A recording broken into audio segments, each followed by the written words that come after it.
नमस्कार, आदाब। आप सभी को इस क्लास में स्वागत है। आप सभी का हम स्टार्ट करेंगे। बायजूस स्टार्ट कर रहा है एमपीपीएससी के क्वेश्चंस, मतलब जो पुराने प्रीवियस ईयर के क्वेश्चंस हैं वो आए हुए हैं, वो वाले क्वेश्चंस भी हम करेंगे और कुछ नए क्वेश्चंस भी करेंगे, ताकि हमारे जो एग्ज़ाम है 17 दिसंबर को एग्ज़ाम है उसमें हम गलतियां ना करें। हम अपनी प्रैक्टिस बहुत अच्छे से करेंगे। पुराने क्वेश्चंस करने का या फिर क्वेश्चन करने का क्या मतलब होता है कि हमारा दिमाग खुले। जो हमने पढ़ा हुआ है क्या हम उसको सही तरीके से इनपुट दे रहे हैं, उसको सही तरीके से हम ले पा रहे हैं, हमारा दिमाग उसको याद कर पा रहा है या नहीं कर पा रहा है।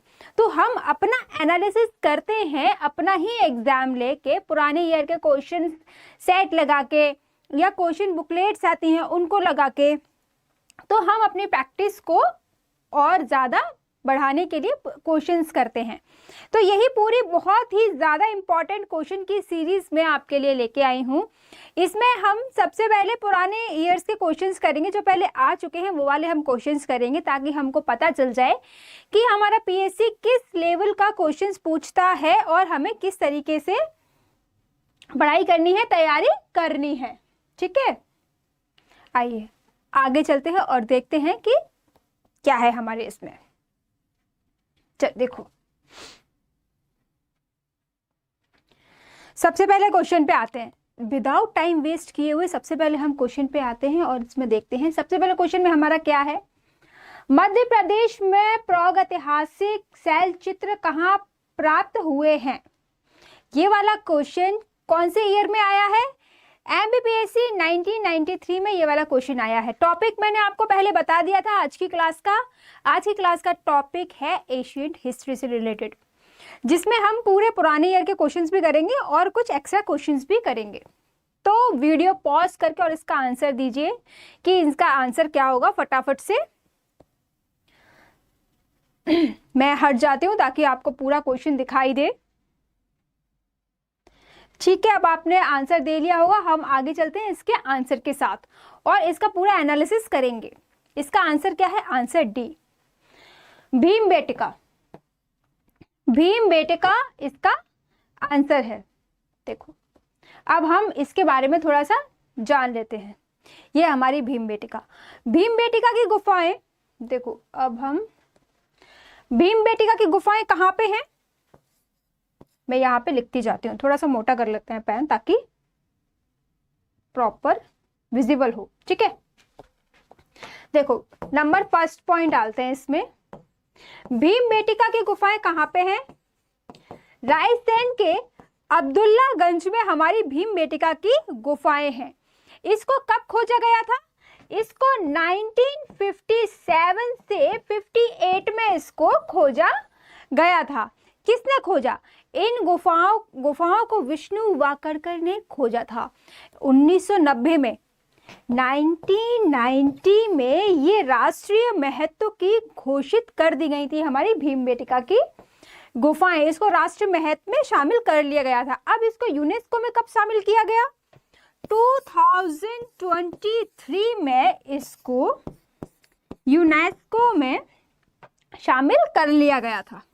ये इम्पॉर्टेंट बातें हो गई जो हमारे एग्जाम से रिलेटेड हैं, जो हमारे एग्जाम में आने वाली है। वो इम्पॉर्टेंट बातें हो गई जो भीमबेटका के बारे में थी, वो मैंने आपको पूरा रिवीजन करा दिया, बता दिया। ये सारे जो शैल चित्र हैं, ये जो भीमबेटकाएं हैं, ये आदि मानव से रिलेटेड है। मतलब यहाँ पे आदि मानव रहा करते थे, वो इस तरीके के यहाँ पे चित्र बनाया करते थे, इसलिए ये हमें पढ़ना इम्पॉर्टेंट हो जाता है। आगे चलते हैं नेक्स्ट क्वेश्चन के लिए। नेक्स्ट क्वेश्चन हमारा क्या है हम देख लेते हैं। वही भीमबेटका का क्वेश्चन है ये भी।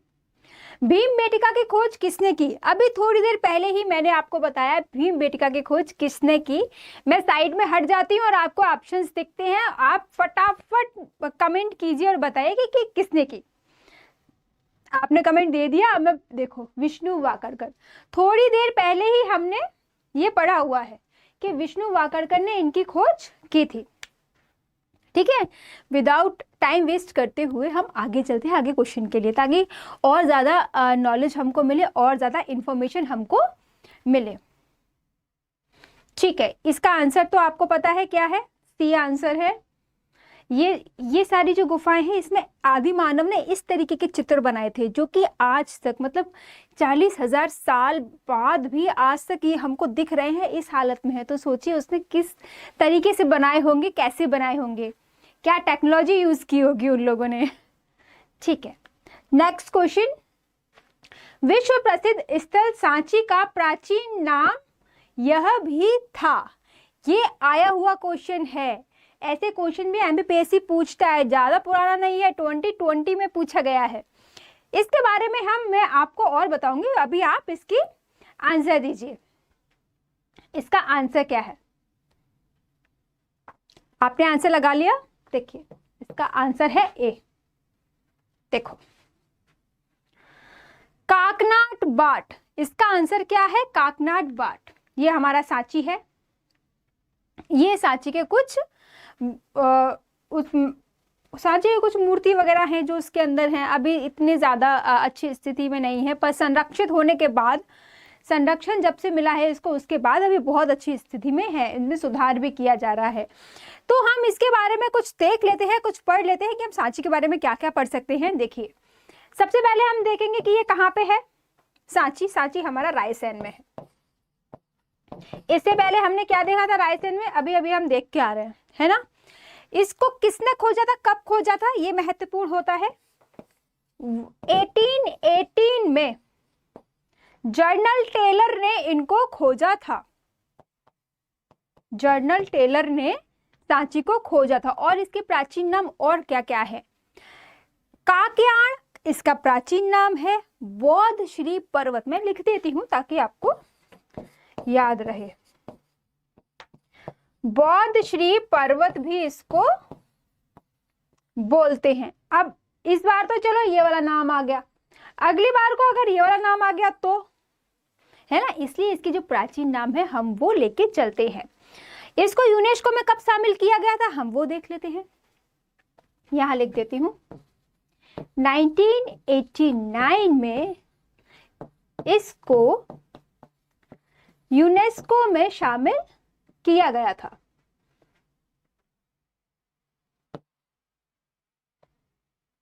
है ना, यूनेस्को में।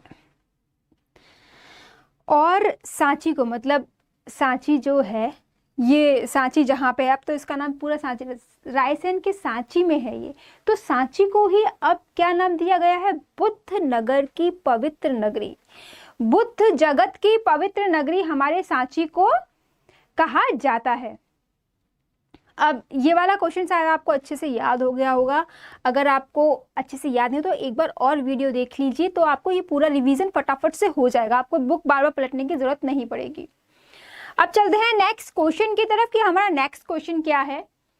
चंड प्रद्योत किस प्राचीन गणराज्य का राजा था? मैं साइड में हट जाती हूँ, आपको क्वेश्चन दिखाई दे ताकि, कि चंड प्रद्योत कहाँ का राजा था, इसमें पूछा है। ये 2019 में आया हुआ प्रश्न है, तो आप ये बताइए कि कहाँ का राजा था। चंड प्रद्योत सुन के तो अभी तक आंसर आ जाना चाहिए बच्चों के, फटाफट फटाफट फटाफट आंसर दीजिए। वेरी गुड वेरी गुड, बहुत सारे बच्चे सही आंसर दे रहे हैं। चलो ठीक है, मैं बताती हूँ।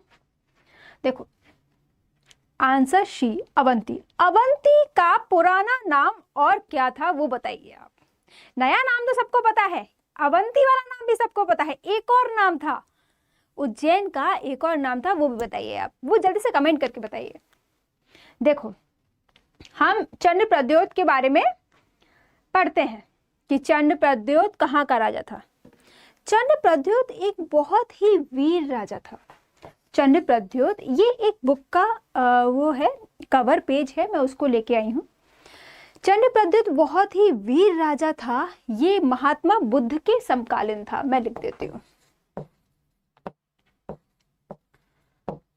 ये बुद्ध जी के समकालीन हुआ करता था। ठीक है, चंद प्रद्योत के समय जो मगध के राजा थे वो कौन थे बताइए? जो मगध के राजा थे वो थे बिंबिसार। बिंबिसार उस टाइम मगध के राजा थे। जब बिंबिसार मगध के राजा थे उस टाइम अवंती का राजा कौन था? चंद्रप्रद्योत। तो चंद्रप्रद्योत को एक बार क्या हुआ, पांडु रोग हो गया। तो अब पांडु रोग हो गया तो बिंबिसार ने क्या किया, अपना एक राजकीय वैद्य भेजा जिसका नाम क्या था? जीवक। जीवक इनका राजकीय वैद्य था बिंबिसार का, पर उन्होंने किसको ठीक करने के लिए भेजा? चंद्रप्रद्योत को ठीक करने के लिए भेजा। अब वैद्य इतने महान थे, इतने अच्छे थे, तो उन्होंने चंद्रप्रद्योत को जो रोग था वो ठीक कर दिया, पांडु रोग ठीक कर दिया। तो चंद्रप्रद्योत बहुत ज्यादा खुश हो गए इस चीज से। उन्होंने 500 हाथियों को दान में दे दिया। दान में नहीं, मतलब गिफ्ट कर दिया, उपहार स्वरूप में दे दिया कि भाई मैं बिंबिसार को 500 हाथी दूंगा क्योंकि इसने मेरी इतना सहायता की, मुझे इतनी भयंकर बीमारी से बचाया। अब इन लोगों का अंतिम शासक कौन था? नंदीवर्धन प्रद्योत। ये नाम आप अच्छे से रट लीजिए क्योंकि ये नाम में भी आ सकता है कि प्रद्योत वंश का आखिरी शासक कौन था और किसने इसको हराया था, ये भी आ सकता है। देखिए, नंदीवर्धन इनके अंतिम शासक थे, अंतिम शासक, ठीक है। और इनको किसने हराया था? शिशुनाग ने। नागवंश के शिशुनाग ने इनको हराया था और ये पूरा अवंती किसमें मिला लिया? मगध साम्राज्य में मिला लिया। तो चंद्रप्रद्योत के बारे में इतना ही रिवीजन।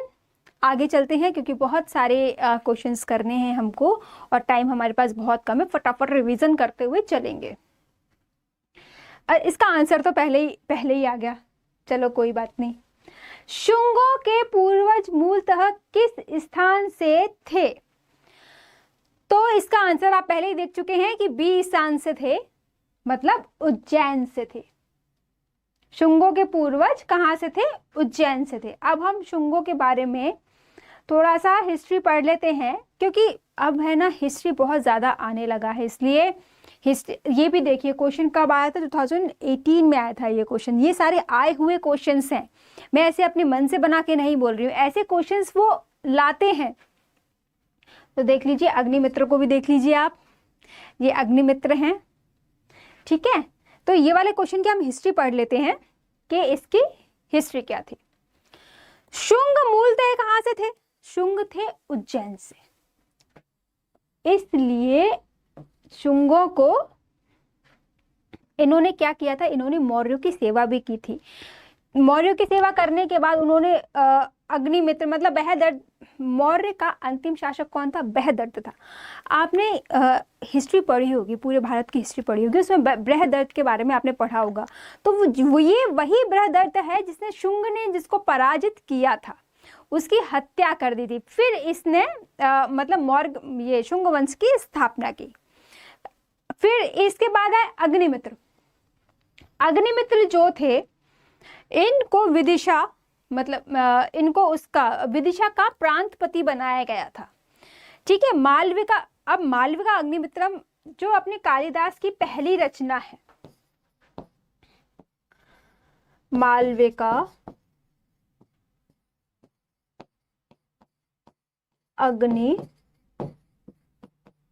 अग्निमित्रम। मालविका अग्निमित्रम क्या है? कालिदास की पहली रचना है। इसमें क्या बताया है? ये अग्निमित्र हैं और मालविका। मालविका कौन थी? मालविका अग्निमित्र की पत्नी तो थी ही, पर ये किसकी बेटी थी? ये यज्ञसेन की बेटी थी जो कि विदर्भ के राजा थे। तो इनके उसमें अग्निमित्र ने विदर्भ पर आक्रमण किया, यज्ञसेन को हराया और मालविका से शादी की। इनका प्रेम प्रसंग के बारे में पूरी जानकारी हमें कहाँ मिलती है? कालिदास की पहली रचना मालविका अग्निमित्र से। अब इसमें बहुत सारे फैक्ट्स हमने जाने कि शुंग कहाँ से आए? मौर्य को परास्त करके आए। पहले शुंग कौन थे? पुष्यमित्र शुंग। पहले शुंग कौन थे? पुष्य, ये है, ये उनकी फोटो है, मैं यही लिख देती हूँ, पुष्यमित्र शुंग। पहले शुंग कौन थे? पुष्यमित्र शुंग। अब पुष्यमित्र शुंग जी मतलब शुंग जो वंश है वो हमारे मध्य प्रदेश से कैसे रिलेटेड है? तो ये अग्निमित्र से रिलेटेड है। अग्निमित्र जी ने क्या किया था? जो विदर्भ के राजा थे यज्ञसेन की बेटी थी मालविका से शादी करके वो किया था, और इसका बहुत बड़ा रचना भी हुई थी जिसको मालविका अग्निमित्र कहते हैं, इसलिए हम इनको पढ़ते हैं। अब हम एक और देख लेते हैं, ये खाम बाबा, इसको क्या है? स्थानीय भाषा में इसको खान बाबा बोलते हैं। अब इसका पूरा हिस्ट्री मैं आपको बता देती हूँ। भागभद्र के दरबार में एक यूनानी राजदूत आए थे जिनका नाम क्या था? हेलियोडोरस उनका नाम था। मैं लिख देती हूँ।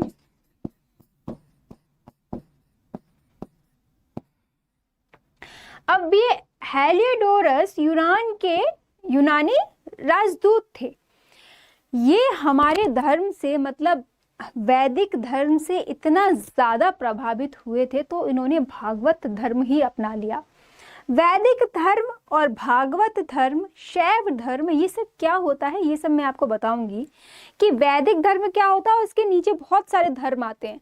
तो ये वैदिक धर्म से प्रभावित थे, तो उसमें से एक अंश जो आता है उसका भागवत धर्म।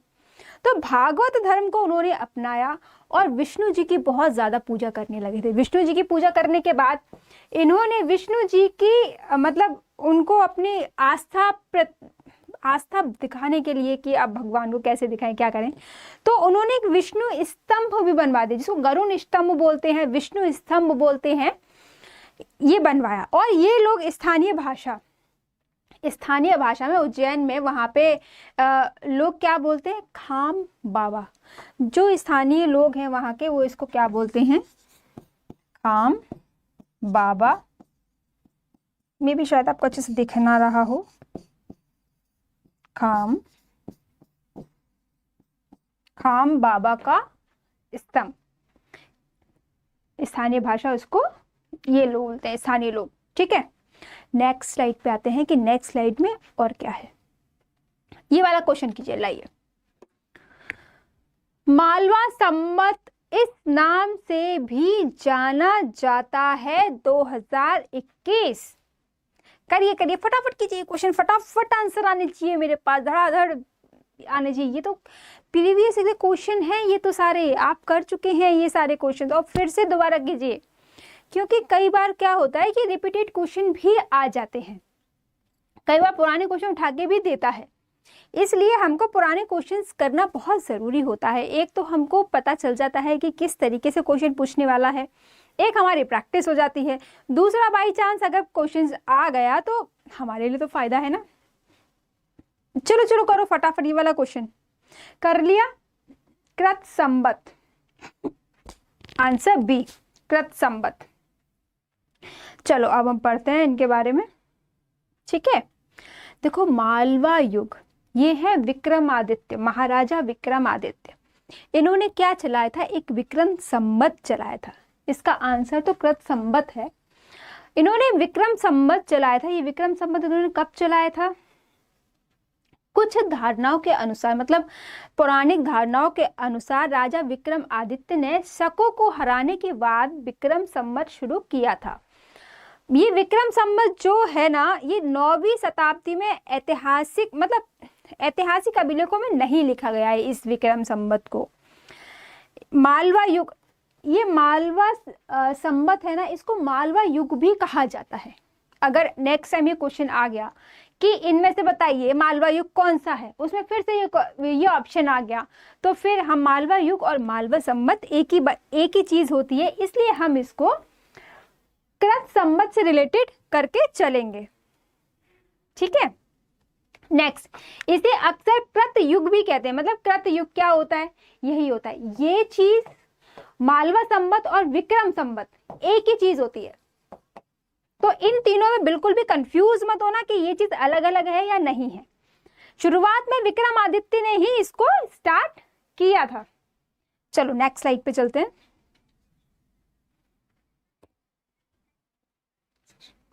करेक्ट, चलो नेक्स्ट क्वेश्चन कीजिए आप।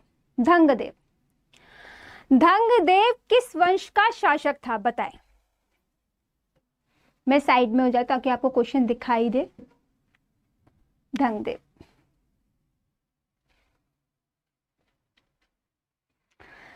फटाफट बाइंड अप करते हैं। ये कब आया था? 2017 में आया था।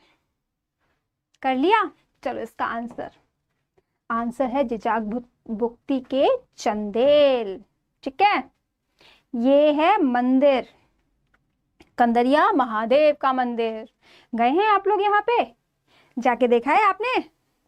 एक बार जरूर जाइएगा, बहुत अच्छा है। ठीक है, चलो इसके बारे में हम पढ़ लेते हैं। 9वीं शताब्दी के प्रारंभ में, मतलब जब 9वीं शताब्दी स्टार्ट हुई थी, उसकी शुरुआत में बुंदेलखंड में चंदेल राजवंश की स्थापना हुई। इनकी किसने स्थापना की? नन्नुक ने इनकी स्थापना की थी। इनकी राजधानी क्या बनाया गया था? मेहवा इनकी राजधानी को बनाया गया था। नन्नुक ने मेहवा को राजधानी बनाया था। चंदेलों को 36 राजपूतों की एक वो होती है, मतलब कितने राजपूत होते हैं, क्या होते हैं? तो 36 राजपूत होते हैं।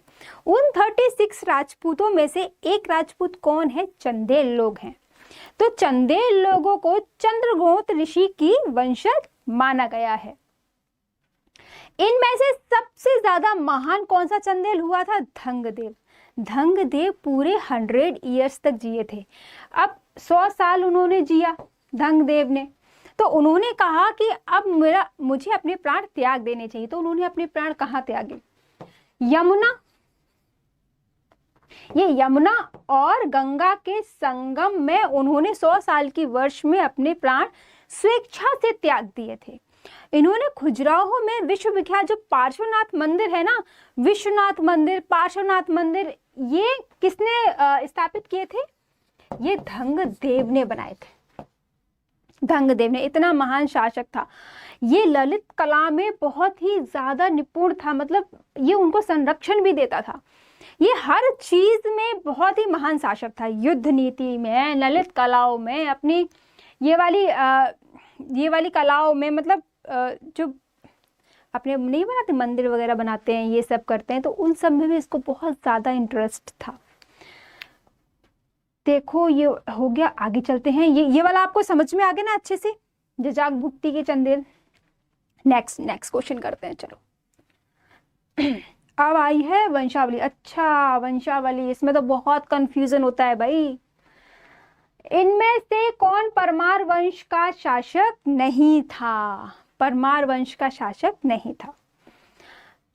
अब इस परमार वंश के, ये थोड़ा टफ क्वेश्चन हो जाता है क्योंकि हमको इसकी पूरी वंशावली पढ़नी पड़ती है, पूरा वंशावली याद करना पड़ता है। अब वो कहाँ से क्या पूछते हमको नहीं पता, क्योंकि हम मेन राजाओं को याद कर लेते हैं।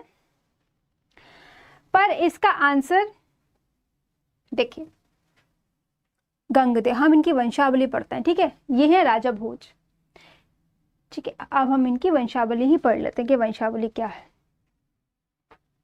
मैं पूरी आप इसका स्क्रीनशॉट ले लीजिए, मैं साइड में हट जाती हूँ। स्क्रीनशॉट ले लीजिए, ये पूरी वंशावली है इन लोगों की।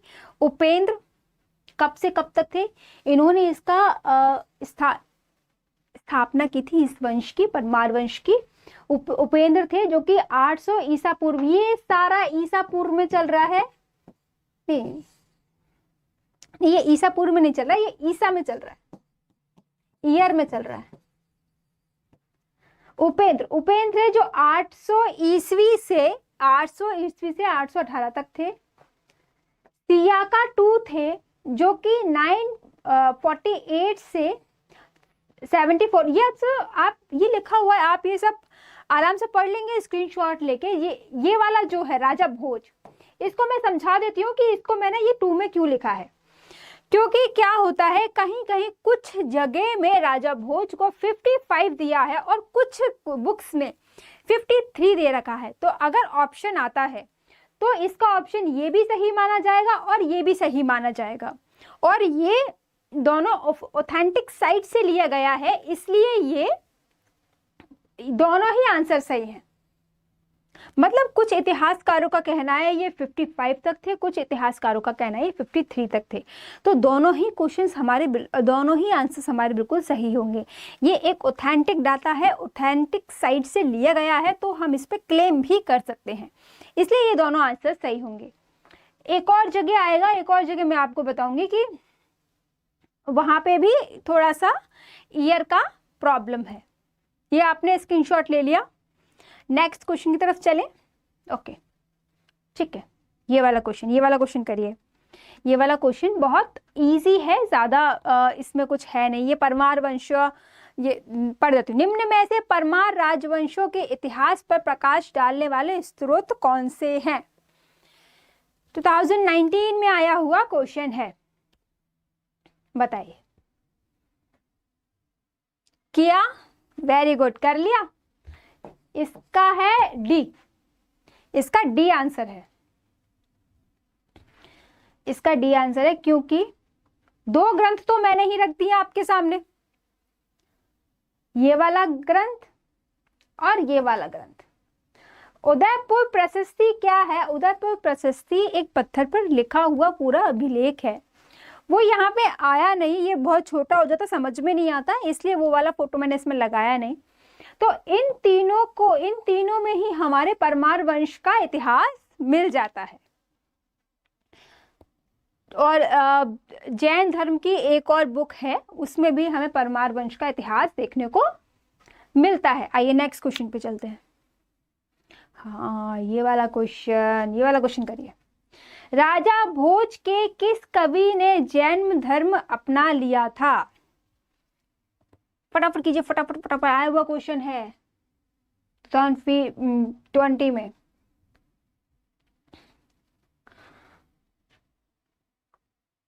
आंसर मिल गया? धंगदेव मिल गया ना आंसर आपको? Very good, Dhangdev.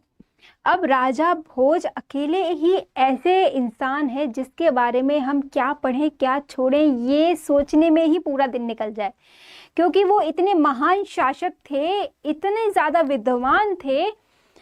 तो उनके लिए मैं एक पूरी क्लास लेके आऊँगी, उसमें पूरे सिर्फ हम राजा भोज के बारे में पढ़ेंगे। ये तो धंगदेव हैं, हम पूरे राजा भोज के बारे में पढ़ेंगे कि राजा भोज किस तरीके से, उन्होंने क्या क्या बुक्स लिखी हैं, वो किस किस चीज़ में निपुण थे, उन्होंने क्या क्या कलाएं बनवाई हैं, उनके राज्य में कौन कौन रहते थे, कहाँ कहाँ उनका विस्तार हुआ था, किन किन से लड़ाई की थी, ये सब कुछ पढ़ेंगे। क्योंकि राजा भोज अपने आप में ही एक पूरी बुक है, तो इसके लिए पूरी एक क्लास लगेगी, उसमें हम पढ़ेंगे। अभी हम इसको यहीं स्किप करते हैं, नेक्स्ट में फटाफट आते हैं, फटाफट करते हैं। ठीक है, चित्तौड़ के त्रिभुवन नारायण मंदिर को किसने बनवाया था? बताएं, चित्तौड़ के त्रिभुवन नारायण मंदिर को किसने बनवाया था? मैंने बताया ना, ये अपने आप में ही एक बुक है पूरी। तो जब हम इनकी बुक को खोलेंगे उस दिन पढ़ेंगे कि त्रिभुवन नारायण मंदिर का इतिहास क्या है। तो एक ही चीज को हम दो बार क्यों पढ़ें, इसलिए फटाफट अभी ये करते हैं। Next question. हाँ, कौन सा राजवंश मध्य प्रदेश से संबंधित है? देखो, इसमें क्या होता है कि हमको सारे राजवंश पता होने चाहिए मध्य प्रदेश के कौन कौन से हैं। जो हिस्ट्री की क्लासेस चल रही हैं, आप उसमें, हिस्ट्री मतलब एमपी की क्लासेस चल रही हैं, आप उसमें देख सकते हैं, उसमें मैंने सारे राजवंशों के बारे में बताया है। उस राजवंशों में आप देख सकते हैं कौन कौन सा राजवंश नहीं है। क्योंकि क्या है ये करना तो बहुत आसान होता है, क्या नहीं है ये करना थोड़ा मुश्किल हो जाता है। तो ये क्वेश्चन सॉल्व करने के लिए हमें पूरे राजवंशों के बारे में पता होना चाहिए। और मैं ये 10-15 मिनट में भी पूरे राजवंश नहीं बता सकती, इसके लिए पूरी क्लास है, आप उस क्लास में राजवंश के बारे में देख सकते हैं। इसका आंसर देखिए, अरे ये तो कलचुरी राजवंश है, ये कलचुरी राजवंश के सिक्के थे, ये मैंने आपको दिखाने के लिए बता दिए थे। कौन सा राजवंश मध्य प्रदेश से संबंधित है? तो ये कलचुरी राजवंश है जो मध्य प्रदेश से संबंधित है। सॉरी, मैंने नहीं है पढ़ लिया था, ये है, इसमें पूछा है कौन सा राजवंश संबंधित है। तो कलचुरी राजवंश, ये प्रतिहार के बारे में पढ़ेंगे, ये वाले ये चालुक्य के बारे में पढ़ेंगे, काकतीय के बारे में पढ़ेंगे, काकतीय भारत में कहाँ थे, है ना, प्रतिहार हमारे कहाँ थे, ये सब हम उसमें पढ़ेंगे, पूरे भारत के इतिहास में। मध्य प्रदेश के तो आपको पता ही है। चलो नेक्स्ट, आप क्लासेस देख ही रहे होंगे। देखो, सास बहू मंदिर का निर्माण ग्वालियर के किस शासक ने किया? फटाफट आंसर दीजिए इसका, फटाफट, किस शासक ने किया? ठीक है, अब तक तो आंसर दे दिया है बच्चों ने। चलो नेक्स्ट, ये है आपका सहस्त्रबाहु मंदिर, मतलब सास बहू का मंदिर। एक और नाम मैंने आपका इसका बता दिया, सहस्त्रबाहु का मंदिर। इसके बारे में मैं आपको भी बताने वाली हूँ हिस्ट्री कि क्या है। इसका आंसर है डी, महिपाल। अब इसकी हिस्ट्री से शुरुआत करते हैं कि ये मंदिर कब बना था। ये मंदिर हमारा, लिख तो दे भाई, पेन लिख तो दे। ये मंदिर बना था, अरे भाई गुस्सा हो गया, पेन लिख ही नहीं रहा।